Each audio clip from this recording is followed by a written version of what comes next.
무지개 언약, 무지개 언약이라는 제목으로 이 밤에 하나님 말씀 나누실 때 하나님께서 주시는 또 교훈과 지혜와 격려가 여러분들 안에 있기를 주님 이름으로 축복합니다.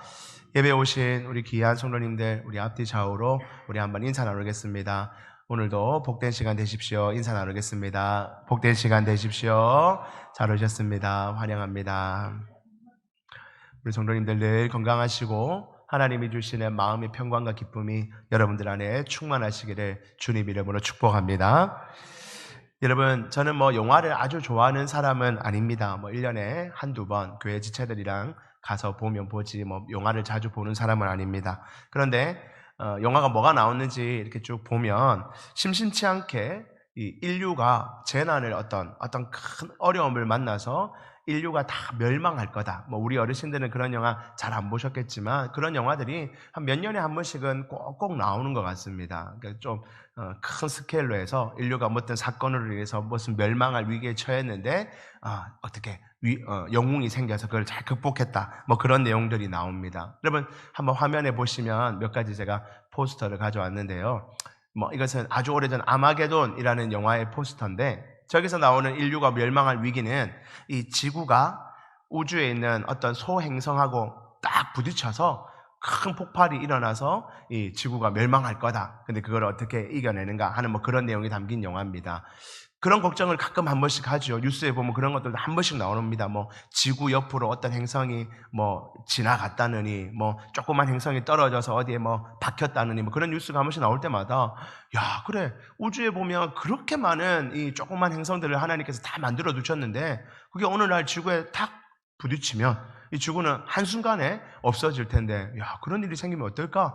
그런 생각을 한번 해보게 됩니다. 또 다음에 또 그림을 보면, 이거는 또 지구가 무슨 기후변화가 생겨서 온 세상이 얼음 나라가 빙하기가 돼버린 그런 영화입니다. 그런 생각도 한 번씩 들지 않습니까? 우리 어릴 때 보면 빙하기가 한 번씩 왔다 갔다 하잖아요. 그죠? 그래서 또 빙하기가 오면 세상이 다 얼어버리면 어쩔까 하는 그런 염려도 되고, 요즘에는 어느 것보다 더 걱정이 열이 많이 계속 지구가 올라가서 언젠가 지구가 몇 도만 더 올라가면 얼음이 다 녹게 되고 그러면 사람이 살기 힘든 공간이 된다. 그런 말들을 막 TV에 보면 한 번씩 하죠. 저런 영화가 있고요. 또 그 다음에 하나만 더 보시면 또 인류가 멸망할 수 있는 한 가지가 어떤 이번에 생긴 코로나 같은 이런 바이러스, 코로나보다도 훨씬 더 전염성이 세고 훨씬 더 치사율이 높은 그런 바이러스 때문에 이 세상이 멸망할 수도 있다. 그 외에도 무슨 핵전쟁 또 이런 저런 것들로 인류가 멸망할 수 있을 거라는 그런 영화들이 심심치 않게 나오고 있습니다. 여러분, 이런 영화들이 나오는 이유가 뭘까요?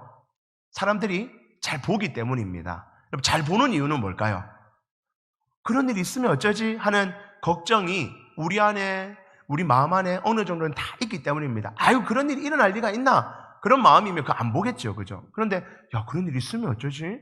진짜 몇십 년 뒤에, 몇백 년 뒤에 그런 일들이 진짜 일어나면 어떡하지? 하는 그런 염려의 마음들이 우리 인간들의 마음 안에 있기 때문에 그런 영화가 계속 나오고 사람들에게 관심을 받고 있는 것입니다.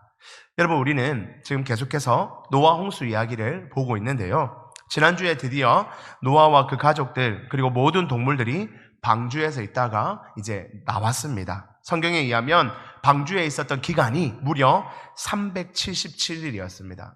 타고 나서부터 내릴 때까지가 377일, 1년하고도 10일을 더 있었던 것이죠. 여러분, 그 방주에 있는 시간이 결코 행복하지 않았을 거예요. 밖에는 홍수가 나서 다 죽고 있지, 안에는 동물들하고 같이 있으니 배설물 냄새, 음식도 떨어져가지, 사람들 그 몇 명 안 되는 가족들하고 빛도 안 들어오는 그 공간에서 그렇게 버티고 있는 것이 결코 쉽지 않았을 것입니다. 그런데 여러분, 하나님께서 나오라 하셔서 이제 세상으로 나왔어요. 근데 여러분, 세상으로 나온 그들의 그 마음이 마냥 좋기만 할까, 행복하기만 할까? 분명 아니었을 것입니다. 여러분, 방주에서 딱 나왔더니 주변에 제일 많이 보이는 게 뭘까요? 뭐가 많이 보일까요? 나오면? 시체. 사람 시체든 동물 시체든 물에 다 잠겼다가 이제 막 나왔으니까 주변에 보면 다 익사한 사람이든 동물이든 주변에 쫙 깔려 있는 거예요. 조금만 들어보면 다 시체인 겁니다. 죽음의 향기가 풀풀 나는 그런 곳에 자기들이 이제 내린 거예요, 여러분. 수장되어서 죽은 사람과 동물들의 시체들이 썩어 있는 그 환경에 노아와 그 가족들이 내렸습니다. 그런데 여러분, 하나님께서 뭐라 하시냐면 야, 너 그냥 내려서 그냥 살 게 아니라 내가 너에게 명령을 주는데 생육하고 번성하는 일을 네가 감당하라라고 노아에게 하나님께서 사명도 주셨어요. 여러분, 이제 내가 이 죽음이 가득한 곳에서 내 하나 살기도 힘든데 우리 가족 딱 건사해가지고 우리 가족끼리 어떻게든 좀 살아보기도 힘든 형편인데 집도 다시 지어야 되고 밭도 다시 일궈야 되고 다시금 뭔가 하기도 바쁜 인생에 생육하고 번성하라는 사명까지 주시니 그 노아의 마음이 그냥 행복하지만은 분명 않았을 것입니다. 부담도 되고 걱정도 되죠. 이런 환경이 어떻게 한다는 겁니까? 집도 없고 아무것도 없는데 이런 환경에 지금 그거 준비하는데도 한참 걸릴 텐데 생육하고 번성하라니요. 그 일 언제 다 합니까? 하며 하나님 앞에 마음에 불편함도 없지 않아 있었을 것입니다. 그런데 여러분, 더욱 걱정인 것은 하나님께서 언제 다시금 이런 큰 심판을 하실지 모른다는 염려가 노아와 그 가족들 안에는 더 큰 걱정으로 있었을 것입니다. 하나님 명령에 따라서 최선을 다해서 생육하고 번성해야지 집도 다시 짓고 밭도 다시 일구고 아이도 더 많이 낳아서 다시금 우리가 생육하고 번성하는 하나님의 사명을 다해야지 하고 작정을 했지만 혹 우리가 또 실수하여서 하나님 앞에 잘못 보여서 하나님이 화가 나셔서 다시 한 번 더 이 홍수의 심판을 일으키시면 우리가 또 다 준비해 놓은 거 한순간에 물거품 될 텐데 또 하나님께서 이런 심판하시면 어떡하지? 하는 염려가 노아와 그 가족들 안에 분명히 있었을 것입니다. 아마 노아와 그 가족들은 하늘이 오늘처럼 좀 흐리기만 하면 야, 이거 무슨 징조 아닌가? 하나님께서 또 화나신 거 아닌가? 하고 염려했을 것이고 빗방울이 몇 방울만 좀 떨어지고 비가 어제보다 좀 더 강도가 좀 길어지기만 하면 이거 홍수 심판 아니야? 하며 마음에 근심과 걱정이 늘 들었을 거예요. 설마 또 홍수 나는 거 아니야? 내가 지난번에 뭐 하나 실수했는데 하나님 그것 때문에 기억해 두셨다가 지금 큰 심판 내리시는 거 아니야? 하며 노아와 그 가족들은 늘 마음에 염려와 근심, 미래에 대한 두려움이 그 마음 안에 있었을 것입니다. 여러분, 인간의 마음에는 이런 마음이 언제나 놓여 있습니다. 우리 마음 안에는 이런 염려와 근심이 늘 있어요. 뭔가 내 인생에 어려운 일이 생기거나 근심한 일이 생기면 딱 드는 첫 번째 생각이 내가 그때 뭐 하나 실수했는데 그때 그거 뭐 하나 잘못했는데 하나님 심판하시는 거 아니야? 지금까지 기억하시다가 이제 나를 심판하시는 거 아니야? 하면서 그런 미래에 대한 심판에 대한 두려움, 미래의 환경의 변화에 대한 두려움, 늘 그 미래에 대한 걱정과 근심과 두려움에 우리는 꽉 눌려 살아가는 것이 우리의 모습이라는 겁니다. 저와 여러분들도 다 그렇지 않습니까? 지금까지 인생을 하나님이 구해 주셔서 여기까지 잘 왔다고 고백하면서도 내 다음 인생의 미래들, 내 자녀들의 미래들, 그게 늘 걱정이 되고 염려가 되고 두려움이 되어서 마음 편하게 쉬지도 못하고 마음 편하게 뭔가 내 하고 싶은 것도 못하는 것이 다 우리 인간의 연약함 아니겠습니까?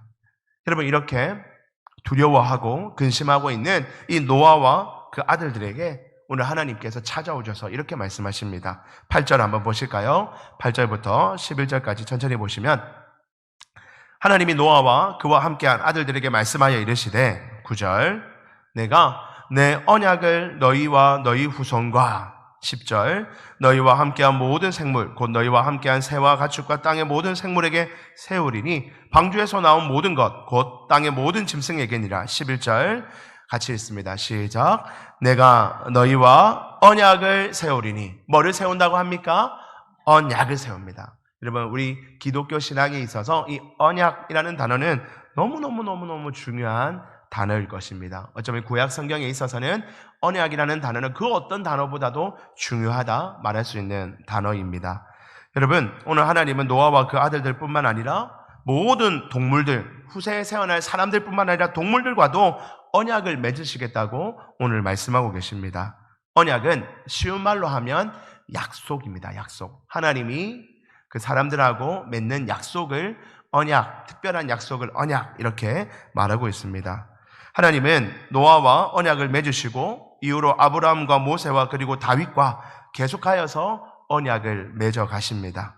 구약에서도 하나님이 맺으시는 이 언약은 그 한 사람하고만 맺는 약속이 아니라 그 한 사람을 대표로 하여서 그와 관련된 모든 사람들, 모든 백성들과 언약을 맺는 것입니다. 근데 여러분 오늘 본문에 보면 노아와 또 노아의 가족들과 그리고 태어날 모든 사람들과 언약을 맺으시는데 그 약속이 뭐냐면 11절입니다. 우리 11절 같이 한번 뒷부분 같이 읽어보겠습니다. 시작. 다시는 모든 생물을 홍수로 멸하지 아니할 것이라. 땅을 멸할 홍수가 다시 있지 아니하리라. 아멘. 하나님께서 지금 노아와 그 가족들에게 그리고 후세대에 태어나는 모든 사람들에게 뭐라고 약속하시냐면 이런 재앙이 있으면 어떡하나 하며 두려워하고 있는 이 노아와 그 가족들에게 하나님께서 약속하십니다. 다시는 이런 홍수로 땅을 멸하지 않겠다. 걱정하지 마라. 지금 네가 열심히 해놨는데 언젠가 하나님이 또 화나셔가지고 이거 다 엎으시면 어쩌나 하고 염려하지 말고 하나님께서 약속해 주십니다. 이런 홍수가 이제 다시는 있지 않겠다. 그러니 두려워하지 말고 미래 걱정하지 말고 지금 네 삶의 현장에서 생육하고 번성하라는 내가 준 사명 그거 최선을 다해서 감당하며 살아라고 하나님께서 노아와 그 가족들에게 약속해 주고 계십니다. 그러면서 하나님은 이렇게 약속을 맺으시면서 그 약속에 징표를 주십니다. 우리가 결혼할 때 우리도 결혼 언약 이렇게 말하죠. 결혼 약속 이렇게 맺는데 결혼할 때 서로 징표를 주고받습니다. 보통 반지를 많이 주고받죠. 그 반지를 통해서 반지의 그 동그란 것은 영원한 것을 말하고 반지의 금은 순결함을 말한다. 이렇게 해서 금반지를 서로 주고받으며 내가 영원히 당신을 사랑하고 순결하게 당신만 바라보겠다고 징표를 서로 주고받습니다. 그것처럼 하나님께서 오늘 이 약속을 해주시면서 내가 다시는 이렇게 큰 홍수로 사람들 다 죽이는 이런 별을 안 하겠다라고 약속하시면서 징표를 하나 보여주시는데 그것이 우리가 잘 알고 있는 무지개라는 것입니다. 12절 한번 보실까요? 하나님이 이르시되 내가 나와 너희와 및 너희와 함께하는 모든 생물 사이에 대대로 영원히 세우는 언약의 증거는 이것이다. 증거가 이건데 뭐냐? 13절 같이 한번 읽어보겠습니다. 내가 내 무지개를 구름 속에 두었나니 이것이 나와 세상 사이에 언약의 증거니라. 아멘. 하나님께서는 약속을 하시면서 약속을 그 징표를 내가 만들어 줄게 하면서 비온 뒤에 보이는 무지개를 보여주셨습니다. 여러분 현대에 와서 이 무지개라는 것이 오해받고 있는 그런 상징이 되었습니다. 성소수자들 여러분들 잘 아시죠? 그분들이 어떤 자기들의 상징으로서 무지개 깃발을 들고 다니고 무지개를 그 자기들의 심벌로 해서 사용합니다. 그래서 교회 내에서 무지개를 어디 붙여놓기가 참 민망한 상황이 되어버렸어요. 근데 사실은 무지개는 하나님이 우리에게 주신 증표이지 그럴 때 쓰는 것이 아니잖아요. 그죠? 우리는 교회를 상징하는 것이 지금은 십자가이고 과거에는 물고기였다면 그 이전에는 사실 무지개가 우리 그리스도인들을 표현하는 것이었는데 지금은 그것이 이상하게 사용되고 있습니다. 여러분 성경학자들 가운데는 무지개가 본래 없던 것이었는데 이때 하나님께서 딱 만들어서 보여주셨다 하는 분도 계시고 아니요 그럴 수는 없고 본래부터 있었던 건데 무지개는 본래부터 비가 오면 계속해서 있었던 건데 그때 하나님이 저거를 봐라 저게 내가 지금부터 너와 나와 맺는 언약의 징표다 증거다 하면서 그냥 거기다 딱 의미를 부여하셨다 하는 분들도 계십니다. 별로 중요한 것은 아닙니다. 분명한 사실은 하나님께서는 그 무지개를 우리를 보고 바라보시면서 무지개가 비 온 뒤에 반드시 무지개가 떠오르는 것을 보면서 비가 온 뒤에는 반드시 빛이 있고 그 빛 가운데 찬란하게 빛나는 아름다운 빛을 통하여서 회복과 소망이 너희들 인생에 있을 것이다 라며 하나님께서 우리에게 약속해 주고 계신 것입니다. 아무리 비가 길어지고 어둠이 길어진다 할지라도 반드시 그 끝이 있고 그 뒤에는 하나님께서 약속하신 무지개를 보게 된다는 것이 이 무지개 언약이 우리에게 주는 교훈인 것입니다. 그러면서 14절부터 이제 16절에 우리 하나님께서 이렇게 말씀하십니다. 14절에 내가 구름으로 땅을 덮을 때 무지개가 구름 속에 나타나면 15절 내가 나와 너희와 및 육체를 가진 모든 생물 사이에 내 언약을 기억하리니 하나님께서 무지개를 바라보며 뜰 때마다 내가 기억하겠다는 겁니다. 내가 너희들한테 약속했던 것 내가 기억할게 이렇게 기록되어 있습니다. 16절에도요. 무지개가 구름 사이에 있으리니 내가 보고 내가는 하나님이죠. 하나님이 보고 나 하나님과 모든 육체를 가진 땅의 모든 생물 사이에 영원한 언약을 기억하리라. 여러분 마치 이것을 보면 하나님이 뭔가 건망증이 심하신 분이어서 저거 안 걸어두면 하나님이 깜빡하고 큰 심판 내릴까 봐 하나님 자신을 위해서 저거를 해둔 것처럼 오해할 수 있습니다. 여러분 이런 표현들이 성경에 보면 많이 나오는데요. 이런 것을 우리 신학적으로 신인동형론 이렇게 말합니다. 하나님이 우리 인간처럼 표현되어 있는 것. 하나님은 뭐 잊어버리거나 까먹으시거나 뭐 하나님께서는 실수하거나 그런 게 없는데 성경에 보면 마치 뭔가 실수할 때도 있는 것처럼 뭔가 잊어버릴 수도 있는 것처럼 기록되어 있는데 그것은 하나님께서 우리를 이해하실 수 있도록 우리가 이해할 수 있도록 자신을 낮추셔서 표현한 그런 표현들입니다. 그러니 이 무지개를 걸어놓은 것은 하나님이 잊어버리지 않으려고 걸어두고 하나님 보시려고 걸어둔 것이 아니라 우리 보라고 걸어두신 거예요. 우리 보라고 우리가 저 무지개를 보며 비 온 뒤에 뜨는 저 무지개를 바라보며 내 인생에 지금도 비가 내리고 내 인생에 지금도 두려운 일이 있으며 이 비가 그치지 않을 것처럼 두려움이 생기지만 이거 봐라 비는 반드시 그치고 비 뒤에는 빛이 있으며 무지개가 떠오르는 것을 통해서 내가 너희와 함께한다. 내가 죽지 않았고 내가 살아있고 내가 너희와 지금 함께한다는 것을 너희가 기억하라라고 하나님께서 무지개를 우리에게 걸어두신 줄 믿습니다.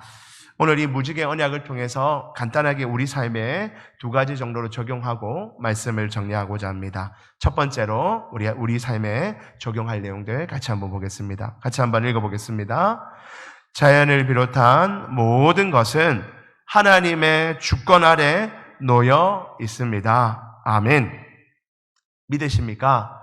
자연을 비롯한 이 땅의 모든 것은 하나님의 주권, 쉬운 말로 하면 하나님의 손바닥 안에 다 있다는 겁니다. 하나님의 계획을 벗어난, 하나님의 그 계획을 벗어난 일은 결코 이 땅에서 일어날 수가 없는 것입니다. 자연도 그렇습니다. 욥기에 보면요, 욥기 38장 1절부터 11절에 보면 이런 내용이 나옵니다. 제가 한번 빠르게 한번 보겠습니다. 한번 같이 보시죠.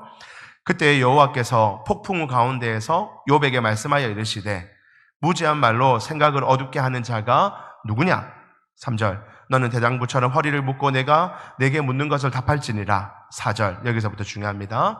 내가 땅에 기초를 놓을 때 네가 어디 있었느냐? 네가 깨달아 알았거든 말할지니라. 땅의 기초, 이 땅의 모든 것을 만들 때 하나님께서 만드셨다는 겁니다. 너가 한 거 아니라는 거죠. 너 그거 걱정하지 말라는 겁니다. 5절 누가 그것의 도량법을 정하였는지 누가 그 줄을 그것의 위에 띄웠는지 네가 아느냐? 이 세상에 이 대륙은 이쪽에 미국 대륙은 이쪽에 아시아 대륙은 이쪽에 이거 다 놓을 때 그 내가 한 거다. 내가 했는데 너희가 그것도 모르지 않느냐? 이 땅의 모든 만물 하나님이 하셨다는 겁니다. 6절 그것의 주추는 무엇 위에 세웠으며 그 모퉁이 돌은 누가 놓았느냐? 이 지구 땅바닥 밑에 뭐가 있는지 너가 아느냐? 내가 그거 다 만들어 놨다는 겁니다. 안전하게. 7절 그때 새벽벌들이 기뻐 노래하며 하나님의 아들들이 다 기뻐 소리 질렀느니라. 8절 바다가 그 모태에서 터져 나올 때 문으로 그것을 가둔 자가 누구냐? 바다가 계속하여 우리 쪽으로 안 올라오고 거기 딱 멈춰 있는 거 그 누가 한 줄 아느냐? 내가 했다는 겁니다. 하나님이 하셨다는 거예요. 9절 그때 내가 구름으로 그 옷을 만들고 흑암으로 그 강보를 만들고 10절 한계를 정하여 문빗장을 지르고 11절 이르기를 네가 여기서 오고 더 넘어가지 못하리니 네 높은 파도가 여기서 그칠지라 하였노라. 파도를 보호하기 위해서 하나님께서 명령하시는 거예요. 이까지만 오는 거다. 더 이상 침범하면 안 된다. 여기까지가 네 역할이다 하며 파도도 하나님께서 그 오는 것을 한계를 지어놨다는 것입니다. 욥기에서 말하는 하나님의 모습이 무엇입니까? 이 온 자연 만물 하나님 만드셨고 지금도 하나님이 그거 다스리고 계시며 자연 만물이 함부로 우리를 침범하지 못하도록 우리를 막고 계신다는 것이 하나님이 말씀하시는 핵심인 줄 믿습니다. 때로 우리는 자연 만물이 우리를 덮치는 것을 보며 두려움에 빠집니다. 간혹 그럴 때가 있지요. 이번에도 비가 너무 많이 와서 고통당하시는 분들도 있고 때로는 자연재해로 인해서 큰 어려움을 겪는 사람들이 우리 주변에 많이 있습니다. 그런 거 볼 때마다 야, 자연은 아무도 못 말리는구나. 자연은 아무도 이길 수가 없구나. 자연 앞에서 우리는 겸손해야 되는구나. 이런 말들을 쓰곤 하는데요. 여러분 그렇지 않습니다. 자연은 하나님의 손바닥 안에 있는 줄 믿습니다. 우리는 그런 현상들을 보며 때로는 인간의 교만함으로 인해서 때로는 인간의 욕심으로 인해서 그런 자연의 일들이 우리 주변에 일어나는 것을 보며 자연의 위대함을 찬양할 것이 아니라 하나님 앞에 겸손히 우리가 엎드리고 그 자연 만물을 지금도 운행하시는 하나님을 바라보며 여기까지 멈추게 하신 하나님의 능력을 또한 찬양할 뿐만 아니라 하나님 앞에 겸손히 엎드리고 우리의 죄악을 돌아보는 것이 우리의 모습인 줄 믿습니다. 여러분, 성경은요, 자연뿐 아니라 모든 것을 하나님의 주권 아래 있다고 분명하게 우리에게 말씀하고 있습니다. 자연, 이 땅의 동물들, 이 땅의 국가 권력들, 영적인 세계들, 귀신의 세계 등 그 모든 것도 하나님의 주권을 벗어나서 지 마음대로 우리를 해할 수 있는 것은 없는 줄 믿습니다. 그분이 우리의 아버지 되신다는 것을 여러분들 늘 기억하시는 우리 모두가 되기를 소망합니다. 여러분, 그러므로 두 번째 우리에게 주는 교훈을 마음에 새기기를 원합니다. 우리 같이 한번 읽어보겠습니다. 둘째입니다. 시작. 우리는 미래를 걱정하며 머뭇거리지 말고 하나님을 신뢰하며 담대하게 선한 일을 하며 살아가야 합니다. 여러분, 다시 한번 보십시오. 여러분, 우리는요, 미래를 걱정하며 머뭇거리는 인생들이 되어서는 안 됩니다. 하나님 백성들은요, 내 미래가 불투명하니까 지금 하나님이 하라는 거 못하는 거예요. 하나님, 지금 이거 내가 하나님 명령 지키다가 저 세상 못 따라갑니다. 우리 자녀들을 위해서 더 챙겨놔야 되는데 그 다 못 챙겨놨으니 지금 제가 더 수고해야 됩니다. 미래를 걱정하며 우리는 머뭇머뭇합니다. 하나님이 하라고 하시는데도 걱정돼서 못하겠습니다. 염려돼서 못하겠습니다. 세상 사람들 다 자기 좋은 대로 가고 있는데 내만 이 자리에 있는 것 같아서 더 이상 내가 못 기다리겠습니다. 여러분, 우리는 미래를 걱정하여 그렇게 머뭇거리며 살아갑니다. 근데 하나님께서 오늘 주시는 말씀은 하나님을 신뢰하며 하나님이 주권적으로 우리의 미래도 책임지고 계시다는 사실을 인정하며 담대하게 선한 일을 행해야 하는 줄 믿습니다. 노아가 또 홍수가 나면 어쩌지? 지금부터 또 방주나 만들자. 또 홍수 나면 안 되니까 또 방주나 만들자 하였다면 노아의 인생은 실패작으로 끝났을 것입니다. 노아는 더 이상 반주를 만들지 않습니다. 하나님께서 약속해 주셨고 그 약속을 신뢰하며 미래는 하나님께 맡기고 하나님께서 지금 내게 명령하신 것, 생육하고 번성하는 일에 최선을 다하여 살아갔으니 노아는 우리의 믿음의 귀한 선배가 된 줄 믿습니다. 베드로전서 5장 6절 7절에 보면 이런 말씀이 있죠. 그러므로 하나님의 능하신 손 아래에서 겸손하라. 하나님의 다 손바닥 안에 있으니 겸손하라는 겁니다. 때가 되면 너희를 높이시리라. 그러므로 7절 같이 한번 읽어보겠습니다. 너희 염려를 다 주께 맡기라. 이는 그가 너희를 돌보심이라. 아멘. 모든 염려를 다 주께 맡기라 하십니다. 우리 미래에 있을 염려들, 내 건강의 문제, 우리 자녀의 문제, 우리 집의 경제의 문제, 우리 교회의 앞날의 미래의 문제들, 여러분, 우리가 잠시 고민할 수는 있지만 오늘 주일날 말씀드린 것처럼 불평을 참게 하라는 것처럼 근심도 잠시 할 수 있지만 우리를 인도하시는 하나님, 우리와 함께 하겠다고 약속하신 하나님, 우리를 지키겠다고 약속하신 그 하나님을 바라보며 지금 이 순간에 내가 할 수 있는 최선을 다하여 선한 일 감당하며 하나님 기뻐하는 일을 감당하는 것이 우리의 최선의 삶의 모습인 줄 믿습니다. 말씀을 정리합니다. 여러분, 오늘도 비가 왔지요. 비가 오면 반드시 무지개가 떴을 것입니다. 우리는 오늘 날씨가 화창하지 않아서 무지개를 못 봤지만 어딘가에는 분명히 비가 온 뒤에는 무지개가 떴을 것입니다. 우리 인생에도 동일합니다. 우리 인생에도 앞으로도 비가 내리겠죠. 어려운 일도 있고 비로 인해서 좌절되고 낭망하고 적기도 하고 힘들기도 한 시간들이 분명히 있을 것입니다. 그러나 하나님께서 무지개 약속을 우리에게 보여주신 것은 그것으로 끝나는 게 아니다는 거예요. 그게 결코 너를 그 마음대로 함부로 너의 인생을 침범하지 못한다는 겁니다. 때로는 우리 인생에 어려움이 있다 할지라도 하나님 손바닥 안에서 일어나는 일이며 하나님께서 그것을 주권하고 계시고 그거 염려하지 말고 지금 네 할 수 있는 최선을 다해서 선한 일하고 주를 위해 살아가는 것이 우리의 사명이다라고 우리 주님께서 말씀하십니다. 시편 27편 1절 우리 이 말씀 마지막으로 한번 읽고 말씀을 마치겠습니다. 우리 시편 27편 1절 있나요? 없으면 제가 한번 읽어드릴게요. 시편 27편 1절 여호와는 나의 빛이요 나의 구원이시니 내가 누구를 두려워하리요. 여호와는 내 생명의 능력이시니 내가 누구를 무서워하리요. 아멘. 주님께서 우리의 구원이시고 생명이십니다. 두려워하지 말고 무서워하지 말고 지금 나의 삶이 조금 걱정이 되고 염려가 되는 것들이 여러분들 마음에 있다 할지라도 여러분 그런 허황된 염려에 빠져서 그냥 허비하는 인생 사는 것이 아니라 하나님이 주신 하루하루의 귀중한 삶, 최선을 다해서 살아가고 선한 일 감당하며 앞일은 하나님께서 책임져 주신다는 그 믿음 안에서 하나님 보시기에 아름다운 삶 살아가시는, 그리하여 노아와 같이 하나님의 아름다운 믿음의 선조들이 되는 저와 여러분들 되시기를 주님 이름으로 축복합니다.